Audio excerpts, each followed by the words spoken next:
हरे कृष्ण। हर अध्याय से हमने बहुत कुछ सीखा है।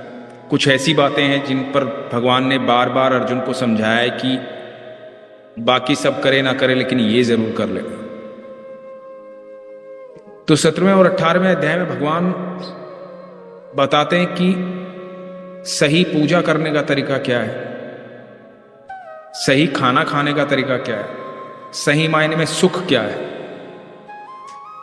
कर्म करने का तरीका क्या है, क्या क्या चीजें सही और क्या क्या गलत है, और गलत है तो किस वजह से और सही है तो किस वजह से।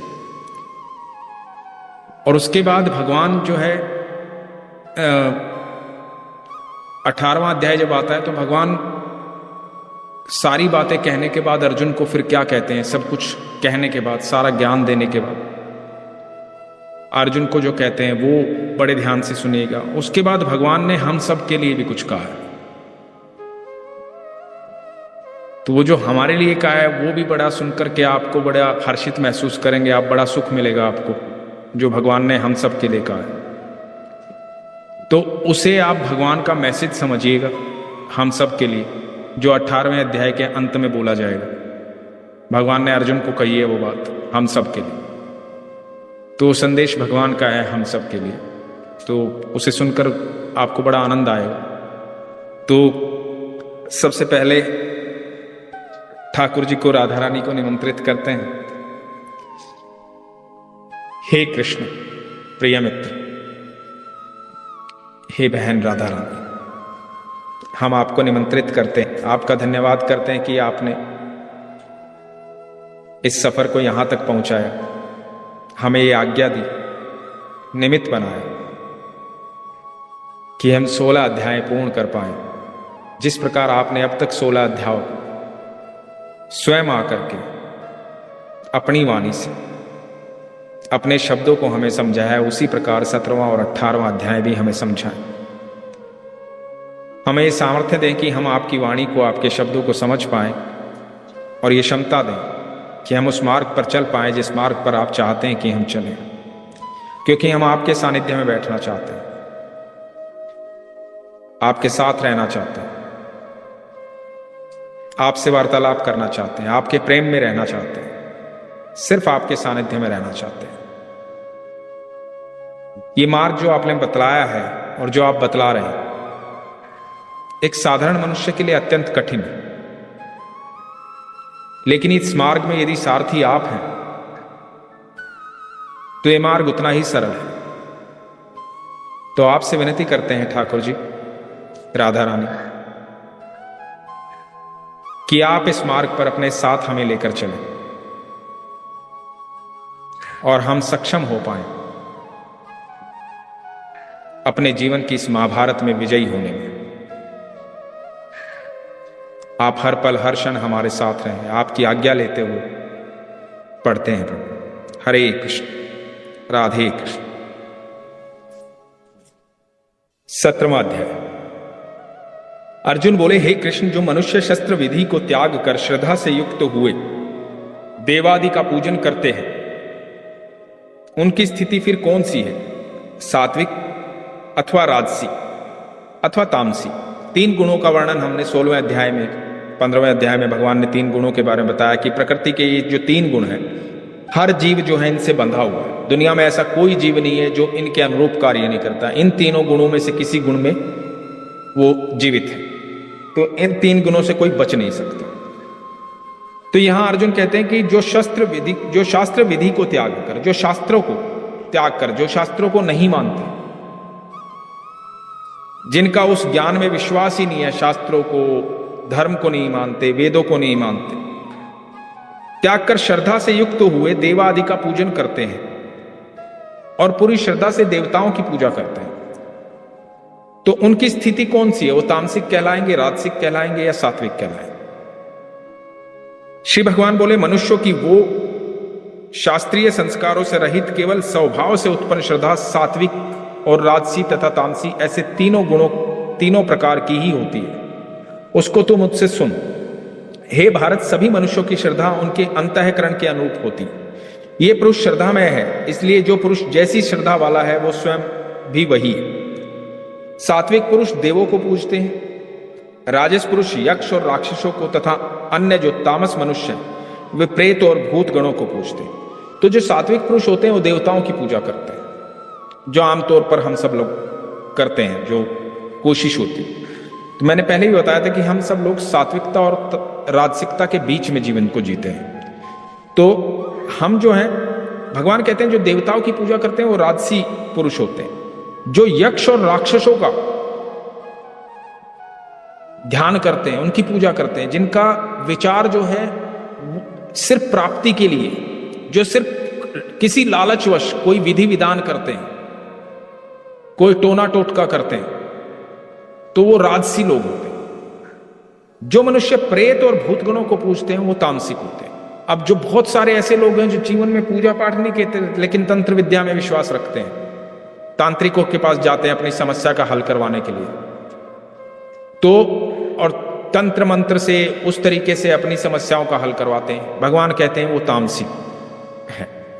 जो मनुष्य शास्त्र विद्या से रहित केवल मन कल्पित घोर तप को तपते हैं तथा दंभ और अहंकार से युक्त एवं कामना आसक्ति और बल के अभिमान से भी युक्त हैं, जो शरीर रूप में स्थित भूत समुदाय को और अंतःकरण में स्थित मुझ परमात्मा को भी कृश करने वाले हैं, उन अज्ञानियों को तू असुर स्वभाव वाले जान। तो जिनकी जो इच्छा के साथ भले ही घोर तप करे लेकिन अहंकार से युक्त हो कि मैं ये करने वाला, मैं ये करता हूं, मैं इतना दान कर दूंगा, मैं इतने हवन करवा दूंगा, इतने पाठ करवा दूंगा, इतनी भागवत पढ़वा दूंगा, जहां ये अहंकार है और मतलब जहां पे ये है कि मैं इतने लोगों को मैंने भोजन करवाया, इतने लोगों को मैंने वस्त्र धारण करवाए, इतने लोगों को मैंने ये करवाया, जहां इस तरह की बात है, अपने अभिमान के बल की बात करता है, भगवान कहते हैं उन अज्ञानियों को तू असुर स्वभाव वाले जान। वो राक्षसी स्वभाव में और उसमें कोई फर्क नहीं है। भोजन भी सबको अपनी अपनी प्रकृति के अनुसार 3 प्रकार का प्रिय होता है। अब देखो भगवान कहते हैं जिसका जैसा गुण होता है ना उसको वैसा ही भोजन भी पसंद होता है। तो इसमें से हम सबको यह अंदाजा हो जाएगा कि हम किस प्रवृत्ति के लोग हैं। ठीक है, तो भगवान कहते हैं अपनी प्रकृति के अनुसार 3 प्रकार का प्रिय होता है। और वैसे ही यज्ञ तप और दान भी 3 प्रकार के होते हैं। 3 प्रकार के यज्ञ होते हैं, 3 प्रकार के तप होते हैं, 3 प्रकार के दान होते हैं। उनके इस पृथक पृथक भेद को तू मुझसे सुन। आयु, बुद्धि, बल, आरोग्य, सुख और प्रीति को बढ़ाने वाले, रसयुक्त, चिकने और स्थिर रहने वाले तथा स्वभाव से ही मन को प्रिय ऐसे आहार अर्थात भोजन करने के पदार्थ सात्विक पुरुष को प्रिय होते हैं। सात्विक पुरुष कैसा खाता है? जो सरल भोजन होता है, जिसमें कोई खास तौर से चिकनाहट नहीं होती, मसाले नहीं होते, स्वादहीन होता है। ऐसा लगता है कि स्वादहीन भोजन है। सिंपल दाल फुल्का खाने वाले, हरी सब्जियां खाने वाले, फलों का रस पीने वाले, इस तरह के लोग जो होते हैं ना वो सात्विक भोजन का आहार करते हैं। ऐसे सात्विक मन के, ऐसे लोगों का मन जैसा खाएं अन्न वैसा रहे मन, ऐसे लोगों का मन कभी खराब नहीं होता, मन शालीन रहता है, शांत रहता है, किसी प्रकार की कोई चिंता नहीं होती, उनकी आयु भी बहुत लंबी होती है। भगवान कहते हैं कड़वे खट्टे लवण युक्त बहुत गर्म तीखे रूखे दाहकारक और दुख चिंता तथा रोगों को उत्पन्न करने वाले आहार अर्थात भोजन करने के पदार्थ राजस पुरुष को प्रिय होते हैं। राजस पुरुष को कैसे प्रिय होते हैं? चाट पकोड़े, चिकने खट्टे मीठे, बहुत स्वादिष्ट, बहुत मसालेदार भोजन।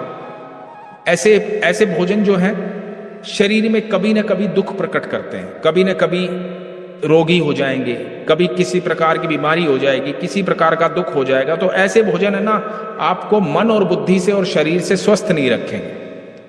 आपको स्वाद तो आएगा लेकिन आपको मन बुद्धि और शरीर से स्वस्थ नहीं रखेंगे। तो ऐसा भोजन राजसिक भोजन होता है। जो लोग सुख के लिए भोजन करते हैं, अपनी इंद्रियों को सुख देने के लिए भोजन करते हैं, तो वो राजसी भोजन करते हैं।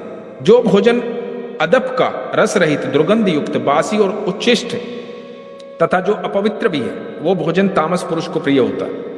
भगवान ने यहां एक बात कही,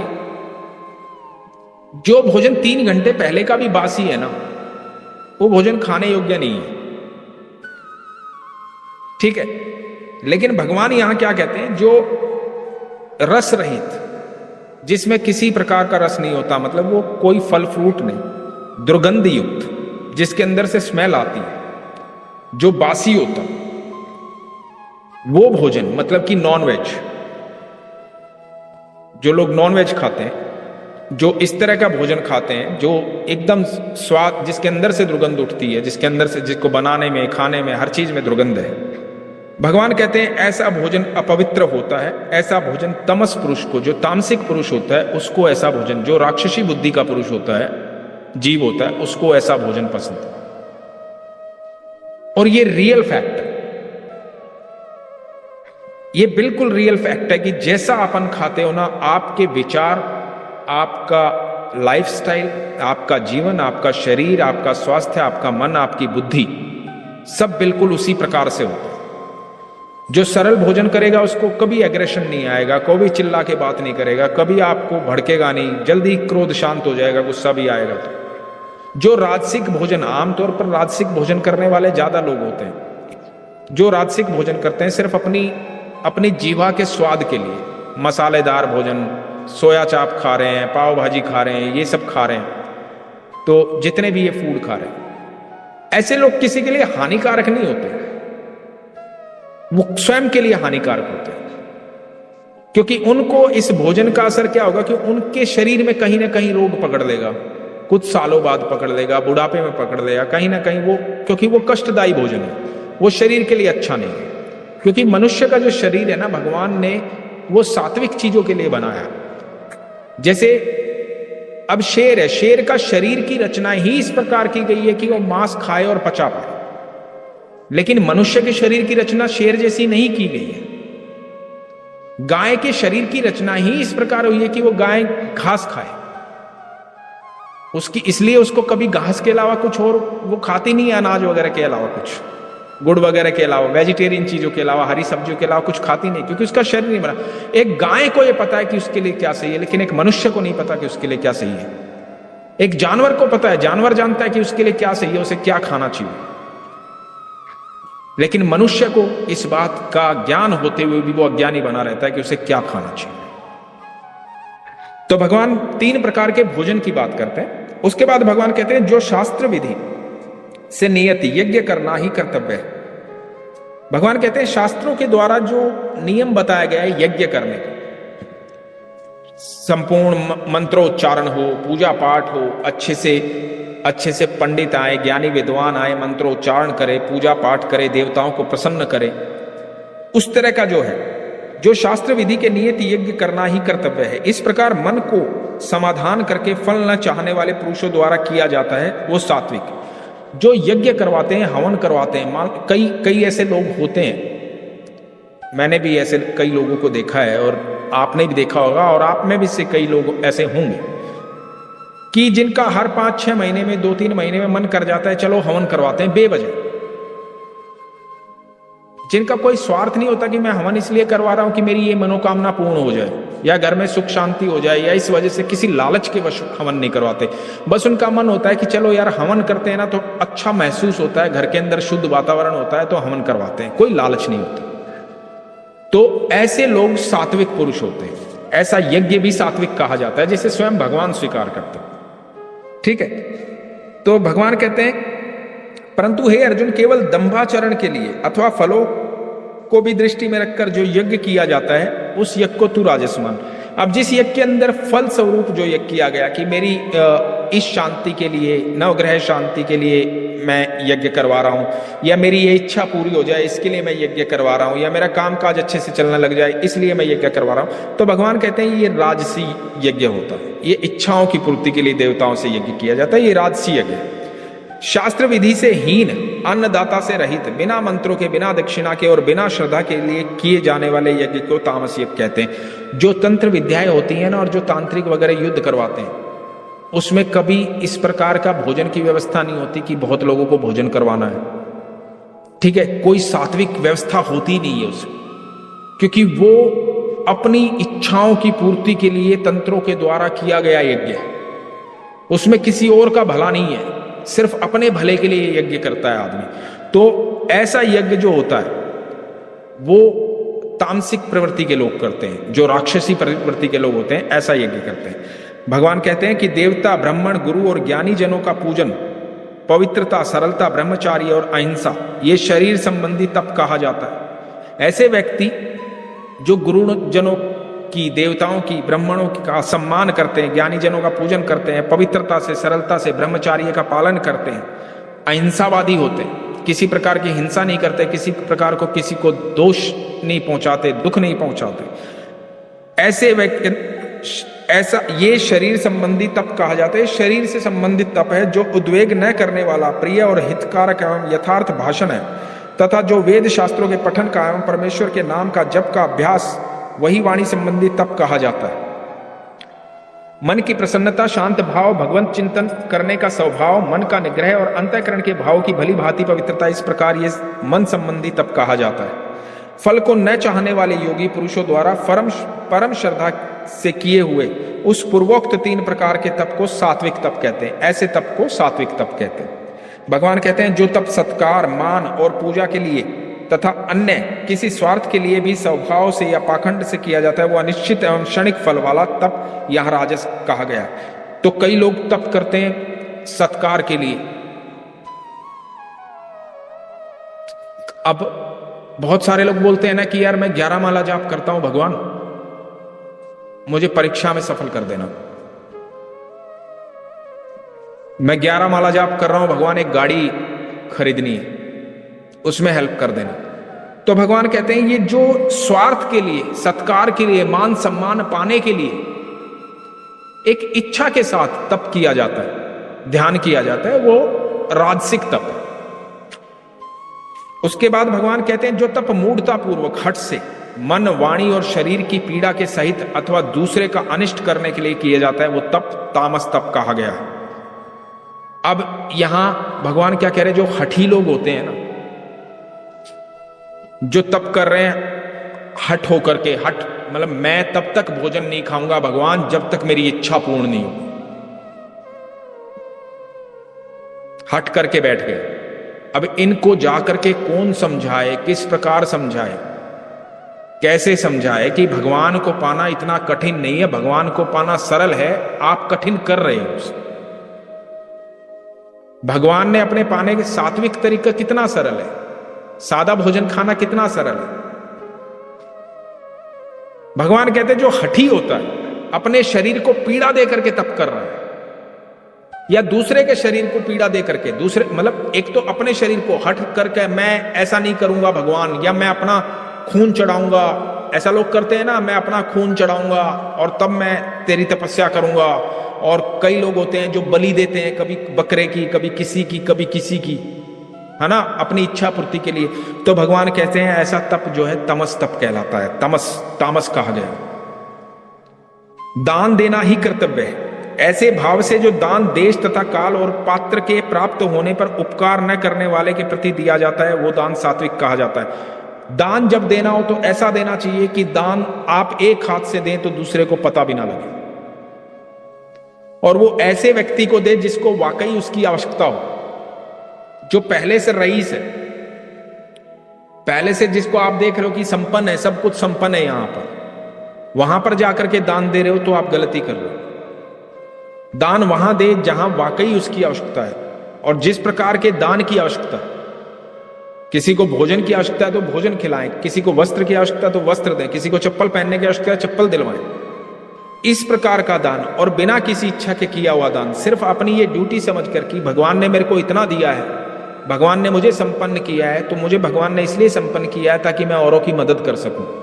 भगवान ने मुझे इस योग्य समझा कि मेरे पात्र इसलिए भरे हैं कि ताकि मैं औरों को बांट सकूं, इसलिए नहीं कि मुझे लगातार अर्जित करते रहना, लगातार अर्जित करते रहना। मुझे भगवान अधिक इसलिए दे रहा है ताकि मैं औरों को भी संरक्षित रख सकूं। मैं हमेशा एक बात बोलता हूं, जब आपकी मूलभूत आवश्यकताएं पूर्ण हो जाएं तो दूसरों की मूलभूत आवश्यकताएं पूर्ण करने में उनका सहयोग करना चाहिए। तो दान हमेशा ऐसे करना चाहिए, वो दान सात्विक दान कहलाता है। किंतु जो दान कलेश पूर्वक तथा प्रत्युपकारक के प्रयोजन से अथवा फल की दृष्टि में रखकर फिर दिया जाता है, वो दान राजस कहा जाता है। अब जो दान इसलिए कहा जाता है, किसी पंडित ने आपको बोल दिया कि भाई एक काम करो, 101 लोगों को भोजन करवा दो, तुम्हारी ये इच्छा पूरी हो जाएगी, इतने हवन करवा दो, इतने एक करवा दो, इतने पंडितों को भोजन करवा दो, तुम्हारी इच्छा पूरी हो जाएगी। तो इस प्रकार का जो दान होता है वो आपकी इच्छा से किया गया, अपनी इच्छा पूर्ति के लिए स्वार्थवश किया गया, तो वो राजस दान कहलाता है।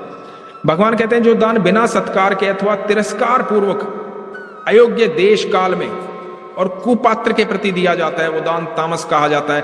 एक ऐसा दान जो दान का अधिकारी भी पात्र नहीं है उसको दिया जा रहा है और पूरे घमंड के साथ दिया जा रहा है कि मैं तेरी मदद कर रहा हूं। यार कोई तेरी मदद नहीं कर रहा ना, तो मैं बैठा हूं ना, मैं कर रहा हूं तेरी मदद। होते हैं ना ऐसे कई लोग। फिर उसको क्या करेंगे, मदद कर देंगे, तो जब उसकी मदद हो जाएगी वो थोड़ा ठीक हो जाएगा तो फिर 10 जगह गाएंगे, अरे आज वो जो स्टैब्लिश है ना वो बिकॉज ऑफ मी, मैंने हेल्प की थी, मेरे पास आया था मांगने, उस टाइम कुछ नहीं था उसके पास। तो इस तरह की बात करने वाले व्यक्ति जो हैं वो दान तामस कहा जाता है। वो दान किसी कैटेगरी में नहीं आता, कहीं गिनती में नहीं आता, कुछ नहीं है उस दान का, कोई बेनिफिट नहीं। ओम तत्सत, ऐसे ये 3 प्रकार का सच्चिदानंद घन ब्रह्म का नाम कहा है। उसी से सृष्टि के आदि काल में ब्राह्मण और वेद तथा यज्ञ आदि रचे गए। इसलिए वेद मंत्रों का उच्चारण करने वाले श्रेष्ठ पुरुषों को शास्त्र विधि से नियत यज्ञ दान और तप रूप क्रिया सदा ओम इस परमात्मा के नाम को उच्चारण करके ही आरंभ होती है। तो जो भी शुभ कार्य करें पहले ओम का उच्चारण करें। ओम स्वयं परमेश्वर। हमने सुना ना कि प्रणवाक्षर के मध्य ये तीनों एक। हम जब प्रे करते हैं तो आती है ना कि प्रणवाक्षर के मध्य ये तीनों एक, ब्रह्मा विष्णु महेश। तो ओम भगवान को स्मरण करने के लिए।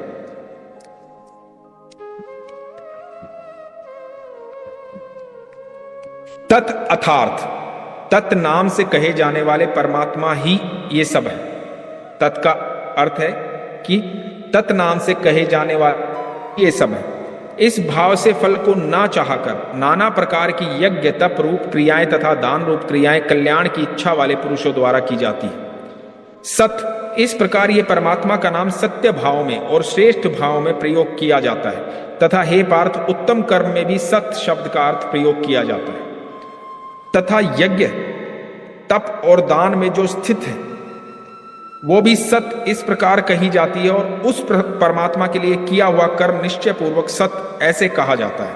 हे अर्जुन, बिना श्रद्धा के किया हुआ हवन, दिया हुआ दान एवं तपा हुआ तप और जो कुछ भी किया हुआ शुभ कर्म है वो समस्त असत इस प्रकार कहा जाता है। इसलिए वो ना तो इस लोक में लाभदायक है और ना ही मरने के बाद है। भगवान कहते हैं कि जो बिना श्रद्धा के दान किया हो, धन दिया हो किसी को, तप किया हो, कोई भी ऐसा शुभ कर्म किया हो जो बिना श्रद्धा के, बिना भाव से, बिना भगवान को निमंत्रित करे, बिना भगवान को प्रकट मान करके, बिना विश्वास के साथ,